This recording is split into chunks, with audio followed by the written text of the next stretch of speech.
Yo, what's up, my freaking dogs? I'm gonna teach y'all right quick this sound. This is part of the Fuji opener that I forgot to mention in the video, but this is so easy that it's gonna literally take 2 minutes to freaking make. So we're gonna do it right quick, guys. Go ahead and make a shark fin right quick.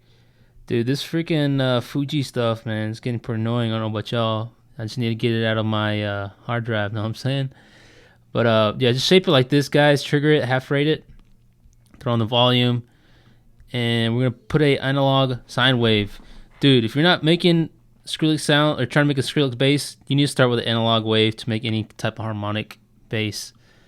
We're gonna semitones down and one down octave, and the unison is gonna be 7. This is almost like the drum synth from freaking Fuji opener on YouTube. So we're gonna shape like that. Turn up to random. Go ahead and FM it. This bass shot's freaking sick. It's so easy to make too, and there's hardly any effects in it. But just like that, around 40. Detune is a big part of this sound. 0.11. It just adds so much fullness to the sound. This right here. So next thing is the basic shapes on oscillator B, and we're gonna turn it on -5. Just like Fuji drum synth is gonna be the third wavetable, and 8 on the unison, just like Fuji. We're gonna turn this down to 10, another 37, turn off to random, and go ahead and throw in remap 3. And you know I already used that in drum synth, but this will work for this sound as well, guys. I think I did all of this just to get the same tune and everything, but just like this, guys. And next thing I did, we need to throw a macro, don't matter which one, turn all the way up, throw it on oscillator B, going both ways at -7, just like that.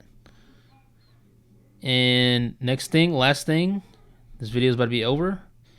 We're gonna shape this like that, throw it on oscillator A, just leave it like that. It's going both ways at 19, just like that. And one last thing, what is the last? Oh, the high notch filter. This is like giving the cutoff to the sound. Let's go ahead and listen to it. So we need to go down a little bit here. So for the sound, we need to cut off a little bit of the frequencies, just like that. We're going to turn these up, throw LFO on both of them, going both ways. Just throw them on there, guys, no matter what percentage is at. It's maybe too much. That's it, guys. That's the opener bass shot. If you're wondering how to make the second bass shot right here, I'm gonna make another video soon, but it's based off of this, so you need to make this first, and I'll teach you in a couple days how to make the other one. Thanks, guys. Hope you enjoy this. Let me know what you think.